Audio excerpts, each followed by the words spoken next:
Hey, it's Leah on a Thursday evening, afternoon, whatever time it is. And it's week 3 of us sitting down and having a discussion because September is Suicide Prevention Month and, spreading awareness and really just trying to end the stigma that goes along with mental health and discussing the things that, well, a lot of people, try to avoid talking about. And we don't need to do that. We need to be having these conversations. And I have Janet Mason with me this week. Janet, thank you so much for sitting down with me. Thank you so much for inviting me and for inviting the Lake County Suicide Prevention Task Force to be a part of your show. We are so thankful and grateful to you for doing this outreach and bringing awareness to this really important topic.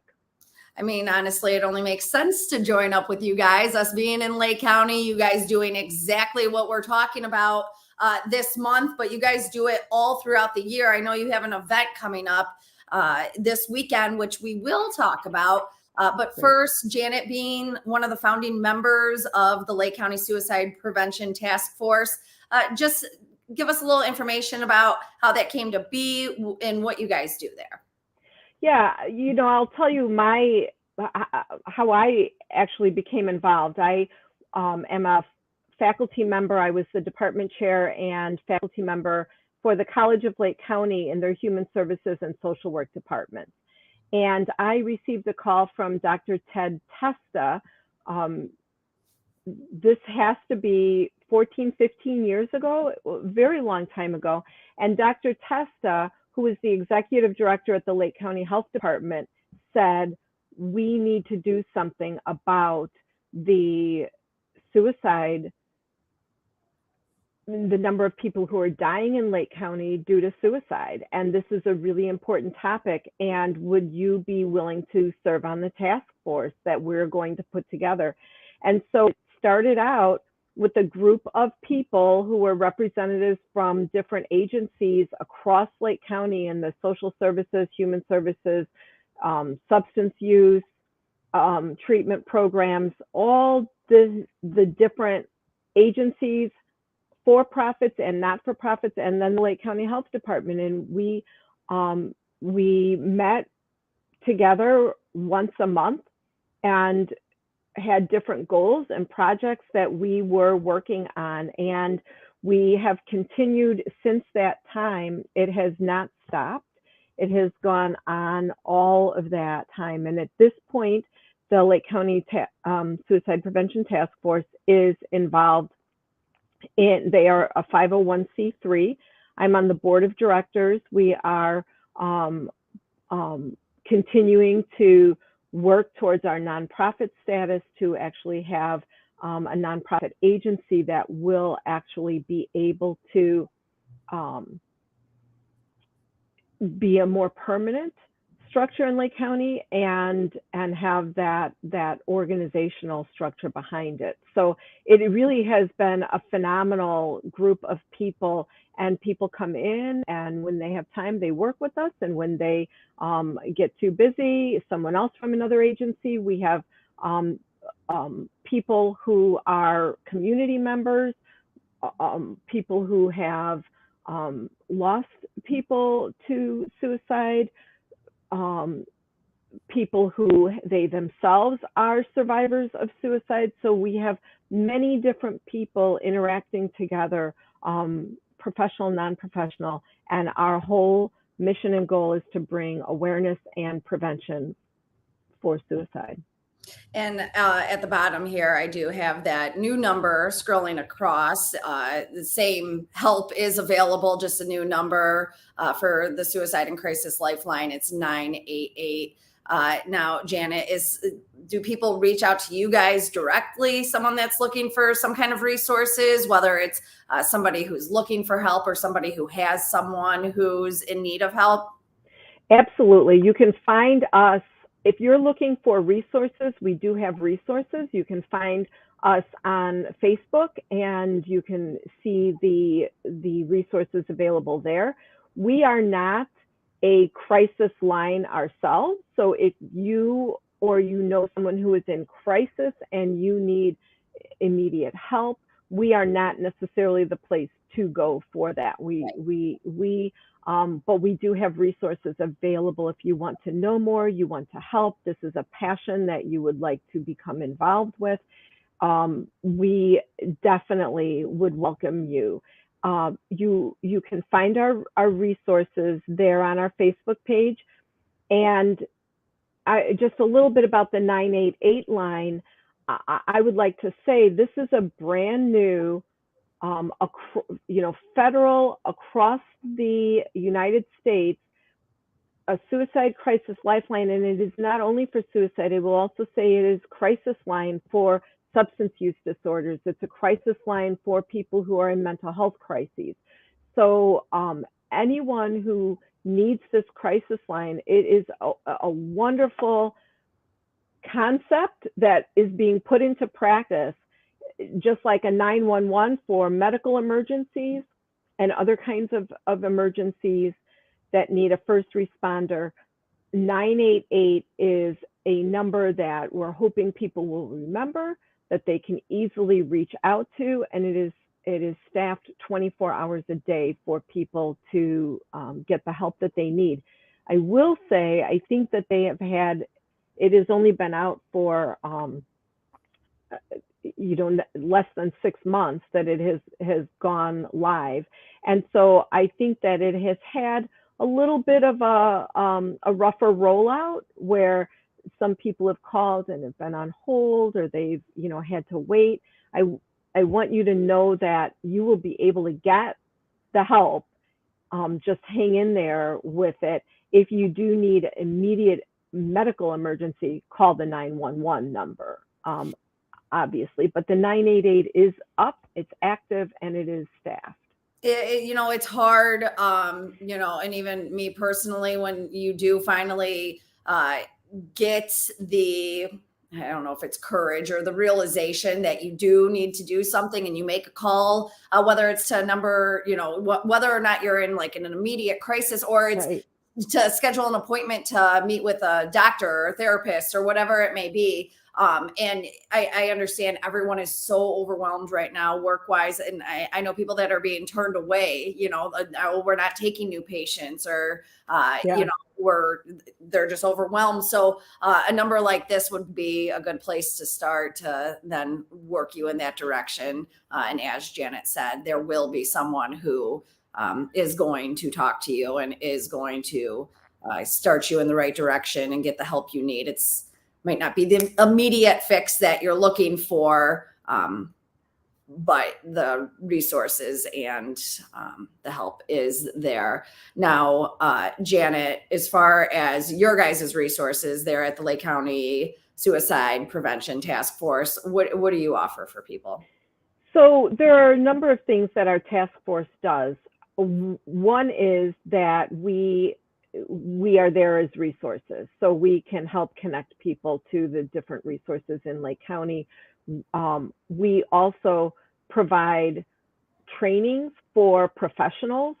So our hope is to bolster the resources that are available for people, and to make sure that they're well trained, because somebody is a good counselor does not necessarily mean that they're comfortable doing counseling for someone who might be dealing with suicidal ideation, or having some of those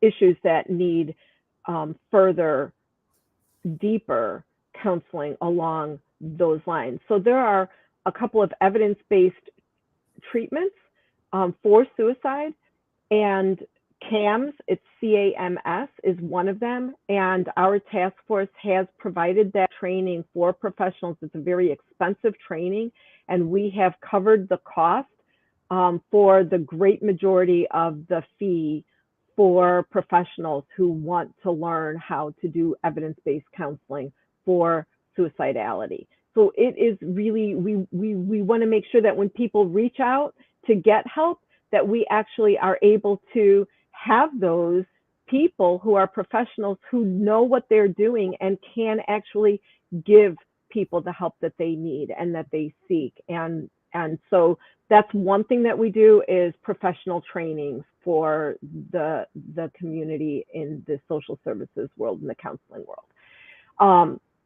The other thing that we do is provide resource fairs where we will go out and we will be promoting this is what people can do. This is how they can access resources. This is how they can get awareness and knowledge what suicide is and how to deal with it.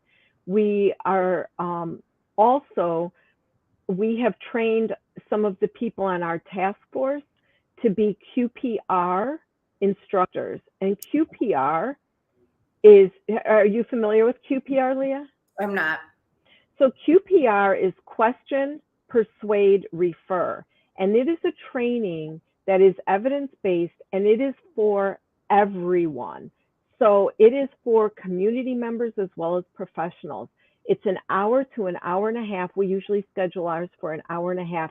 And I've been doing this for a very long time and working in the education and awareness for suicide. I've worked with the crisis intervention team training police officers in Lake County on mental illness and responding to mental health crises. And this Qpr training is one of the best that I have seen. And the idea is that we often tell people, hey, if you are in crisis or you're not doing well, reach out to someone, go see a counselor. There's help available, right? I mean, isn't that what we say? Go, do it. And the reality is when someone is in that kind of a crisis, they are not reaching out to someone. They are so mired in their own pain, their own emotional distress, or whatever the situation that might be. And it's multifactored, right? It's not just one thing, it's multiple factors of things. So they are not reaching out and saying, hey, I think I'll self-actualize today and let me go call my counselor and get some help. Like, they can't see that. But what oftentimes happens is that that person is dropping clues or hints, or they're testing it out. And so they may say to someone, things might be better if I weren't around anymore. Or, would you take care of something, my children, my pets, my house, if anything happened to me? And they leave these kind of clues without maybe not necessarily being totally direct as to what they're thinking.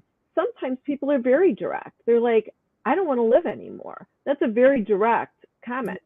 But what we say as people around them, because they're saying it to those of us who are their family, their friends, coworkers, and we don't know what to say to that.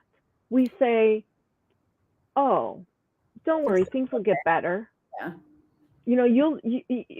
You'll be okay. You're a strong person. Don't worry, things could always be worse. Well, you know what? If things are going to get worse, I really don't want to be around, right? Yeah. And so we say those kinds of things. We deflect it. We say, don't do something stupid, you want to go to heaven, right? Whatever it is, we might make comments meaning well, but honestly, most people do not know what to do with this subject matter. We don't know how to respond. We don't know what to say. And so we deflect, or we change the subject, or we just say some platitude, and that is not necessarily that helpful. And so what question, persuade, refer does is it teaches everybody who comes to the training how to ask the question, how to be direct, how to talk about this, how to be comfortable in talking about it, and then how to persuade the person to get the help, and how then to make the referral. Where do I tell this person to go? What do I do? And so it's Qpr for question, persuade, refer, and the Lake County Suicide Prevention Task Force, free to the community, we pick up the cost on this. Wow. That we offer this training We are trying to do at least one a month. We also do them in Spanish. Okay. So we are doing it at least one training a month, and it's sometimes in the evening, sometimes over a lunch hour. And we are then, everyone who comes to the training will get resources, a QPR handbook with resources and the ability then to follow up and look into it further and know what to do.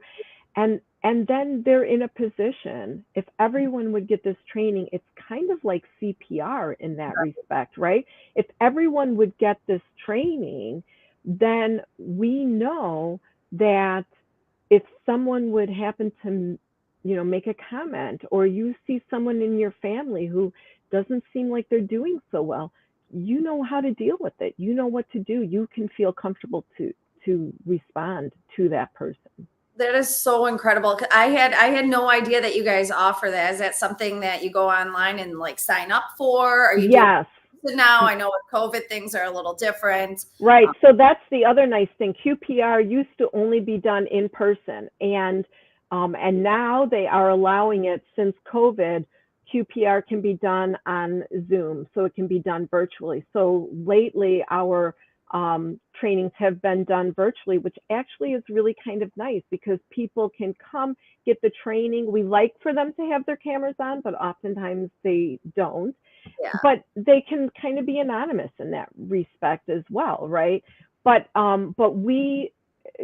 they require that it has to be live, so we can't film it, and then because they want to make sure that there is someone that person can connect to, and that we can connect with them should they need further assistance or questions or help. And so we do it live. We do it lately on Zoom. You can sign up. We post it on our Facebook page. Okay. You can so you can go to Facebook and you can see, you register on Eventbrite. So again, it's a free training. You can go to our Eventbrite page. You can go to our Facebook page, and you can sign up for those trainings. And like you said, like CPR, this is something that everybody should do. I know, you mentioned people getting uncomfortable, talking about it, or not knowing how to talk about it, or thinking like, how does this affect me? Or know that when like statistics show that you will be at some point in your life affected in one way or another by suicide. It doesn't matter your age, your demographic, your race. These are the stats. Excuse me. And again, that's why we do this every year, and September being Suicide Prevention Month. Now, if you want to get involved, there are different events that go on throughout the year, but you guys have one coming up this weekend. It is your 10th annual, which is really exciting. And it is virtual again this year, correct? It is. We are doing it virtually again this year. We hope to be live next year, but this year it is virtual. So what I'm telling people is, you can register and you can walk or not walk. You can run or not run. You can put on your t-shirt and take a picture and upload it to our Facebook page. We would love that. So it's really just showing your support for this organization so that we can continue to do the work that we are doing. It's $20 to register for an adult, and children under a certain age are free. Oh, here it is. 12 and under are free. Oh, cool. And it's $10 for kids. So, you could take your family, $50, and you could bring your whole family. $20, and one person can sign up as an adult. We are, again, it's virtual, but there is a kickoff, and that will be virtual as well, and it is on Saturday. So the walk technically is on Saturday, but because it's virtually, you can walk anytime you want, and load your pictures up to, or upload them up to our Facebook page. But the kickoff is at 10 o'clock on Saturday morning. So if you register, you will get a link to the Zoom, and you will be able to see our Facebook Live. I think you probably could just go on Facebook live, go to our thing and catch it even if you don't register, which is great. You know, we want to get the word out. But if you do register for this, you will get the link and be able to do our kickoff. We have several really great presenters that are going to be talking during that kickoff in that live kickoff piece. Eric Reinhardt, who is our Lake County State's Attorney, is one of them. Sorry, Janet, 1 second. CJ wants to know what's the Facebook page. Whoa. Okay, ask me a tough question. I think it's I honestly, CJ, I think it's Lake County Suicide Prevention Task Force. I think it is, and I'll even if you just put that in your search bar, it will. You'll find it. You could also try LCSPTF, the initials. Yeah. That also should take you to that. I just have it marked and I follow it. You can follow our Facebook page too. Then you will get any postings that we continue to put up there. But yes, you can search for it and should easily be able to find it. And if I get a chance to multitask here and look for that while we're talking, I'll do that. It's all good. I'll actually add it to the comments below too and link it all up after this video is over. Janet, though, you were saying Eric Reinhardt. Eric Reinhardt. We also, if you know Detective Matthew Thornton from I actually talked to Matt. Department. I talked to Matt week 1. Matt and I work out together. Wow. He is an amazing person and he's my buddy. He is, if you ever get an opportunity to hear Detective Thornton speak, to tell his story, he is a miracle and he is an amazing person. He has such a heart and compassion for people.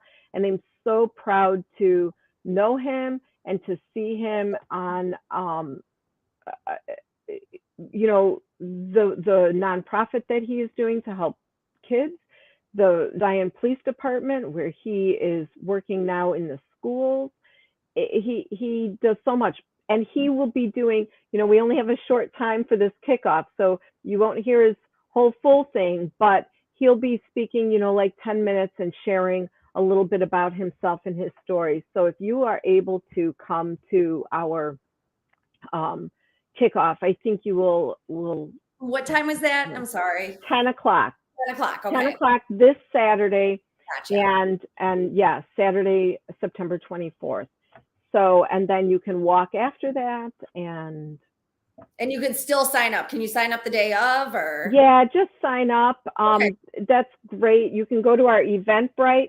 I can tell you the Eventbrite, it looks pretty long, but the Eventbrite, you know, it's linked up on the Facebook. It's all good. I'll link it up in the comments below.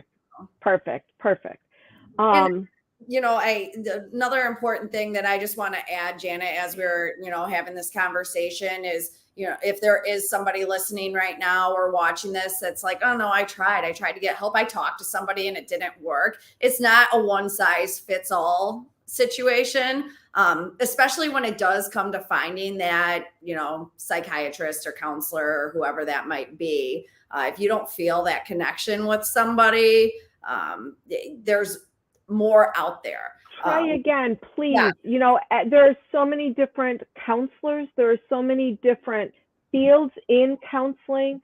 People come with different perspectives. People come from different theoretical backgrounds. So it really depends. You know, you could see, you know, from a psychologist to a PsyD to a social worker, an LCSW, licensed clinical social worker, a counselor, a marriage and family counselor. There are so many different parts to this field of counseling. So if something doesn't click for you, you know, give it a little bit of a chance. But if it doesn't click for you, find someone else. There are so many people and there's different types of therapies as well. I think definitely. You know, I did the talk therapy. I still do, which is amazing. But I think, you know, once I finally got to the root of what my issue was, I ended up doing exposure therapy. And it's something that I wasn't even aware of was a thing. And when I explain it to people, they're like, what? I'm like, trust me, like I was clinically diagnosed with OCD, and it helped. It changed my Yes. life, Yes. after Yes. 20 years, I finally found what it was. And again, thankfully now it's been something that is, more openly talked about. When I was younger, it was something that I was like, oh gosh, I'm broken. Something's wrong with me, when that wasn't the case at all.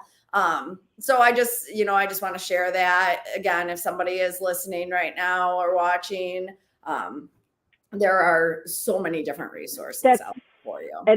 And such an important point to make. And I applaud you and admire you for keeping on going and saying, I have to be able to find what's going to work for me, and to find, what a particular diagnosis might be that can help lead you to the type of therapy that might help.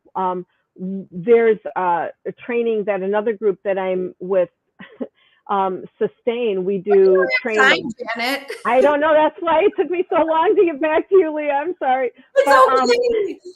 But this Sustain group does this, is doing a training in October for professionals, and it's on somatic experiencing, which is another, besides, talk, like you said, this is actually, the feelings that people who've experienced trauma, it does get trapped in our bodies, right? So, going to a counselor then that is trained in somatic experiencing could be the key that unlocks healing for yourself and your mind and your body. So there are just so many different things. I would say, I'm not saying, just run around like you don't know what you're doing, but look into it, investigate it, talk with a counselor, see what their perspective is, see what their theories are, see what type of therapies they do and use, and then find something that will work for you and someone who will work for you. Right. Get to that rock bottom level. I hate to say rock bottom, but when you get to a point where you're in so much pain that you just can't even, you almost can't even function. That's why the class that you guys provide to teach how to talk to somebody about that, I think is so crucial for everyone to take. And again, you said CQR? Q is in question. Q. P is in persuade, and R is in refer. So I totally messed it up. No, it's all good. Trust me, you know what? In this field, and maybe many others, but we are an alphabet soup of stuff. Yes. We have so many different initials of things. But it's QPR, and it's gatekeeper training, because we can all be gatekeepers to helping people to get to the help that they need, and we can save a life. And you talked about stigma and shame just a little bit ago, and I wanted to circle back to that, if it's okay. Oh, of course. Yes, we are better at talking about mental health and mental illness, and COVID has helped us, forced us to do a little bit of talking about it. But there's still a lot of shame around this, and there is still a lot of stigma. And so we believe that the more that we talk about this, the more that we normalize the conversation around this, the more people will get help when they need it and not have to hit that rock bottom. We want to believe in substance use, you have to hit rock bottom. We want to believe that, once you get to the bottom, you're in so much pain that therefore you'll do anything. No, why should we wait till you hit rock bottom and you have no more assets and you've lost all your resources and all of your connections? People are like, I don't know what to do, and they cut off connection with people who have substance issues, and they say, I'm going to do tough love, and then that to them means that they should have no more contact with that person. And we wouldn't do that to someone who was struggling with cancer, or who had a recurrence with cancer, or heart disease, or somebody who went off their diet, who, was a diabetic, we would be like, let's get back in the game, right? Let's, let's, um, but, for some reason with mental health, with substance use disorders, we think you have to hit rock bottom before you are willing to do anything. And if we can save people here, why should we wait till here? We're going to lose so many more people, and we don't have to lose that many people. I think that we need to, and I know you know this, Leah, because I've heard you before, but we need to use person first language, where we don't say, someone's an addict. This is a person who has a problem with addiction, or a person who has substance issues. Right. They are person first, that their whole identity is not taken up by whatever this disorder is. And, we sometimes with mental health, we're like, there's that schizophrenic, there's that, or, my neighbor's a bipolar or a borderline or whatever. And it's like, no, they're not. We don't say there's cancer, walking down the street, right? Like, there's some heart disease over there.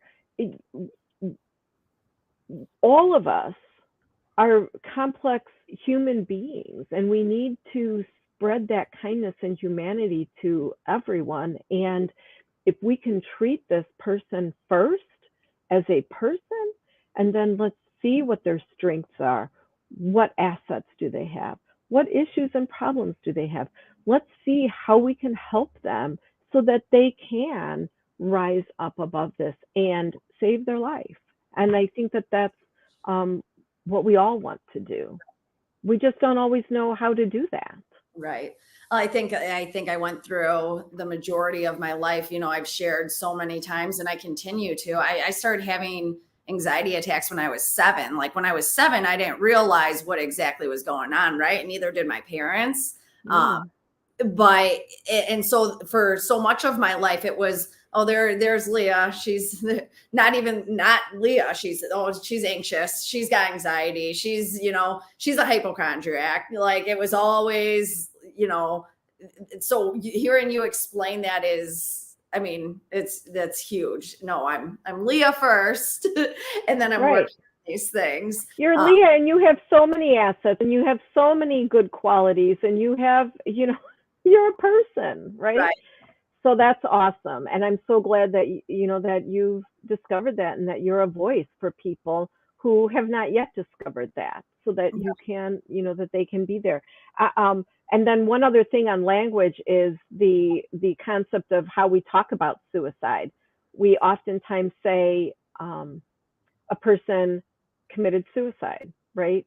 And we really are choosing our language differently, because saying that phrase, committed suicide or commit suicide, is stigmatizing.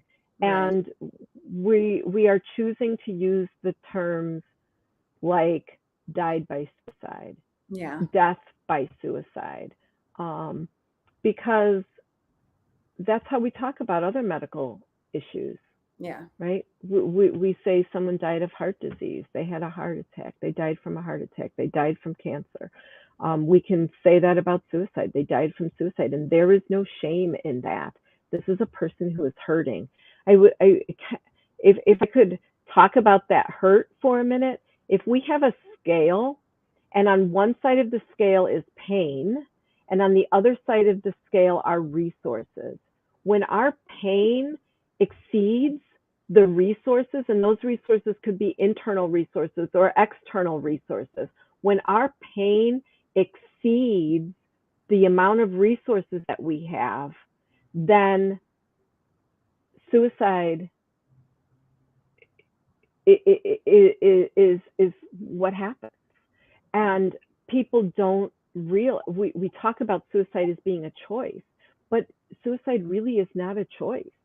Suicide happens when the pain exceeds the resources. Right. So how do we deal with that? We either add resources or decrease the pain, or both, so that this person knows how and can cope with their situation, with their pain, with their mental illness, with whatever it is that they're dealing with the situational crises that they may be in, or multiple things. Um, and and I can't stop talking. No, Um, good. and the other thing is, sometimes we think suicide is just a few people over there. Or, like you said, Leah, it's not going to affect me, or it's not in my life right now. But the reality is that there are more people who die from suicide than die in wars, than die in murders, than die in natural disasters, all combined. So suicide claims more lives than war, murder, and natural disasters combined. And when you think about what that means, we talk a lot about gun deaths. There are more gun deaths to suicide, significantly more, than to homicide. Yeah. There are more people who are dying from suicide, but because it's one person at a time, but that one person affects at least 25 people, if not more. Right. And in small communities, it can affect a whole community of people for the death of that one person. And so, but we think one death at a time. This is my analogy. Do you know what one of the top weather-related deaths, one top weather-related thing that kills the most people? What do you think? It Oh, changes every year, right? But what tornado, are some of them? Huh? hurricane, Tornado? tornado, Oh yeah, tornado. That's what you said. Tornadoes? Yeah, maybe, right? Floods, hurricane, hurricanes, right? Lightning. lightning. Lightning is up there in the top numbers Hmm. of people who die. But you know why we don't think about lightning? Because it's like a one at a time type One of. at a time, right? That's And it's interesting. all across the world. So is suicide, right? This isn't a United States problem. This isn't a Western world problem. This is all across the world. And so when we say 800,000 people die from suicide across the world every year, that the 10th leading cause of death in the United States is suicide. It's the 11th leading cause of death in Illinois. And sometimes we think it's a youth problem, right? Isn't there some stereotype about that? It's kids killing themselves. No. Do you know that the number of elderly people, especially white men who die from suicide, 75 and older, 65 and older, and that holds true in Lake County as well. In Lake County, we have had, if I could, look at my statistics here, in 2021, we had 68 deaths due to suicide, and only 25 people had a psychiatric diagnosis. We have more people who are dying from suicide who've not been given any mental health help for the problems that they're experiencing. Right. In Lake County, we had an increase. In 2019, it was 65 suicides. In 2020, it was 72. And last year, it was 76 deaths.